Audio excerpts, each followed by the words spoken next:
이제 이더리움의 또 다른 문제점은 중앙화가 증가하고 있다는 우려입니다. 이러한 FUD는 두 가지 관점에서 제기됩니다. 첫 번째는 검증자와 관련된 우려입니다. 기본적으로 스테이킹에는 최소 32 이더리움이 필요하며 위임이 불가능하기 때문에 많은 사람들이 스스로 하지 않고 큰 단체나 플랫폼에 돈을 맡기는 형태를 선택하게 됐습니다. 두 번째로는 이더리움의 성장이 점점 레이어2 기술 위에서 이루어지고 있는데 여기에는 잠재적인 위험이 있습니다. 대부분의 레이어2는 시퀀서라는 단일 서버에 의존해 작동하고 있습니다.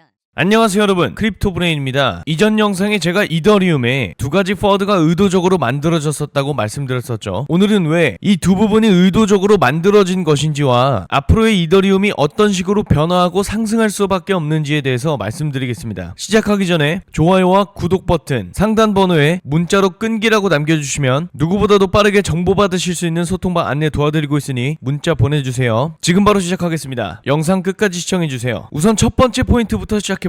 검증자 집중화입니다. 32 이더리움 요구 조건은 높지만 이것은 의도된 것입니다. 기본적으로 이더리움의 고래들이 새로운 검증자 노드를 설정하도록 강요하려는 목적으로 설계되었습니다. 여기서 검증자 노드에 대해 모르시는 분들을 위해 잠시 설명드리자면, 검증자 노드는 블록체인 네트워크의 보안과 작동을 유지하는 중요한 역할을 하는 컴퓨터나 서버입니다. 노드의 역할은 거래 검증, 블록 생성, 네트워크 유지 등이 있고, 검증자 노드의 조건은 제가 말씀드렸다시피 32 이더리움을 스테이킹해야 검증자 노드가 될 수 있습니다. 쉽게 말해 블록체인의 공정한 심판 같다고 생각하시면 됩니다. 이 검증자 노드를 의도적으로 설계한 이유는 최소값이 현재로서는 최대값이기도 하기 때문입니다. 결과적으로 네트워크에는 100만 개 이상의 활성 검증자가 존재하며 이는 분산화를 분명히 증가시킬 겁니다. 물론 소액 투자자들은 검증자 운영에서 배제되게 됩니다. 하지만 여기서 리퀴드 스테이킹이 등장합니다. 리퀴드 스테이킹 프로토콜, 예를 들어 저번 영상에서 말씀드린 라이도 파이낸스 같은 곳이 스테이킹된 이더리움의 상당 부분을 차지하고 있다는 것은 사실입니다. 그러나 그들 또한 32 이더리움 요구 조건 때문에 블록체인 네트워크의 안전성과 탈중앙화를 높이기 위해 많은 검증자가 참여해야 합니다. 라이도와 같은 이더리움 위임 제공 업체들은 이더리움 블록체인을 이론적으로 영향을 미칠 수 있는 3분의 1 스테이킹 제한을 초과하지 않도록 신중하게 행동하고 있습니다. 두 번째, 레이어2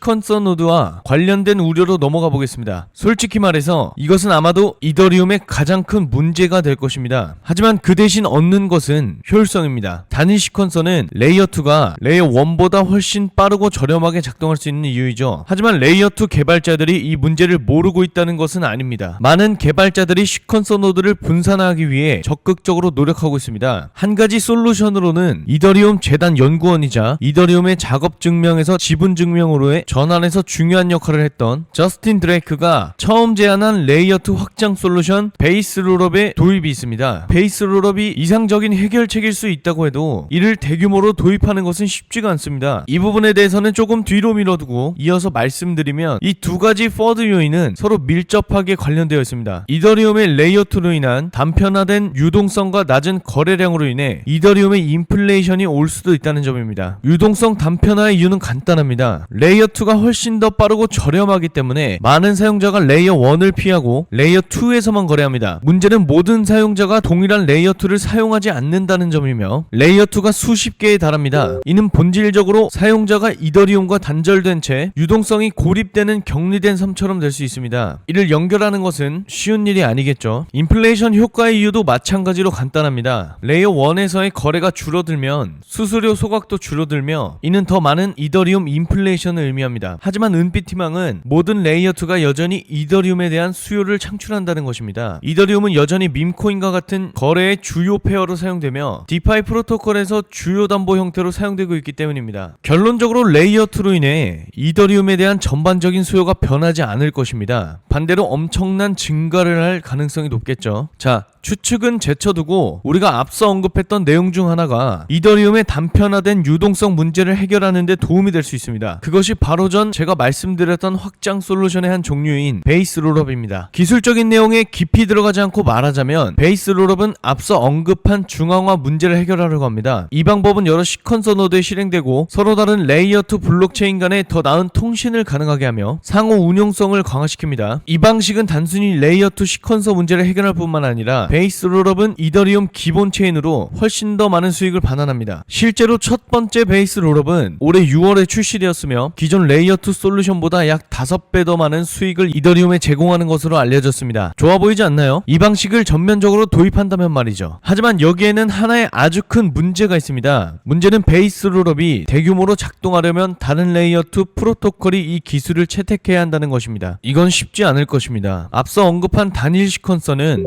레이어 2를 운영하는 주체들에게 많은 수익을 가져다 주기 때문입니다. 이러한 수익을 포기하고 핵심 가치를 지키기 위해 기술을 채택할 것이라는 기대는 현실적이지 않을 수도 있습니다. 그렇지만 저는 이 베이스 롤업 접근 방식이 미래에 더 표준화될 가능성이 높다고 생각합니다. 자, 이제 이더리움에 대한 마지막 포드로 넘어가 보겠습니다. 그것은 바로 이더리움의 상대적 저조한 성과입니다. 솔직히 말해서 이 저조한 성과는 여러 측면에서 볼 수 있습니다. 첫 번째로 올해 초 승인된 이더리움 스팟 ETF를 봅시다. 이를 별 볼 일 없는 사건이라고 표현하는 것이 오히려 정중할 정도입니다. 이는 이더리움의 가격과 관련이 있는데 촬영 시점에서는 4,900달러였던 이전 최고가를 아직 회복하지 못했습니다. 하지만 달러 기준의 이 저조한 가격 움직임은 비트코인에 비해 이더리움의 부진한 성과와 비교하면 아무것도 아닙니다. 이더리움은 초보자들에게 다소 어렵게 느껴질 수 있습니다. 또한 ETF 열풍이 비트코인에만 초점이 맞춰져 있었던 것도 사실입니다. 그러나 이더리움 ETF의 저조한 성과는 아마 시장 상황의 어려움에 큰 영향을 받았을 가능성이 큽니다. 잠시 생각해보면 대부분의 알트코인들이 비트코인처럼 엄청난 차트 성과를 내지 못했다는 것을 알 수 있습니다. 이는 전체적인 흐름으로 봤을 때 투자자들에게 확신을 심어주고 자신감을 높여줄 만한 요소가 거의 없었기 때문입니다. 또한 암호화폐에 대한 개인 투자자의 관심도 거의 없었습니다. 여기서 개인 투자자의 관심이라고 할 때 단순히 이더리움에만 국한된 것이 아닙니다. 정치적이지 않은 예로 암호화폐 업계는 도널드 트럼프 복귀를 반갑게 환영하는 듯 보였지만 여전히 암호화폐 외부의 많은 사람들은 트럼프가 예측 불가능한 성격 때문에 우려를 표하고 있습니다. 여기에 러시아 우크라이나 분쟁의 최근 격화, 다가오는 경기 침체에 대한 지속적인 우려, 그리고 기타 수많은 관점 우려를 추가하면 불확실성을 초래할 수밖에 없습니다. 간단히 말해서 사람들은 이러한 불확실성에 대해 비트코인과 같은 자산으로 해칭하려고 하며 단기적으로는 이더리움과 같은 더 투기적인 선택은 피하려고 합니다. 하지만 장기적으로 이더리움은 점점 더 많은 기관 투자자들을 끌어들일 가능성이 큽니다. 그 이유는 대부분의 투자자들이 이더리움이 블록체인의 핵심 측면에 초점을 맞추고 있다는 사실을 인식하기 시작할 것이기 때문입니다. 이더리움의 기술은 업계 최고 중 하나일 뿐만 아니라 혁신 탈중앙화, 보안이 지속적으로 주요 우선순위로 자리 잡고 있습니다. 이는 이더리움을 이 분야에서 선두로 이끌 뿐만 아니라 자체 스팟 ETF를 보유하고 있다는 사실 또한 중요합니다. 이는 비트코인 스팟 ETF에서 수십억 달러가 이더리움으로 회전하는 것이 쉬워진다는 것을 의미합니다. 대부분의 다른 알트코인에서는 불가능한 일이겠죠. 우리가 보기에 이더리움 ETF 수요가 증가할지는 언제의 문제이지 만약의 문제는 아닙니다. 자,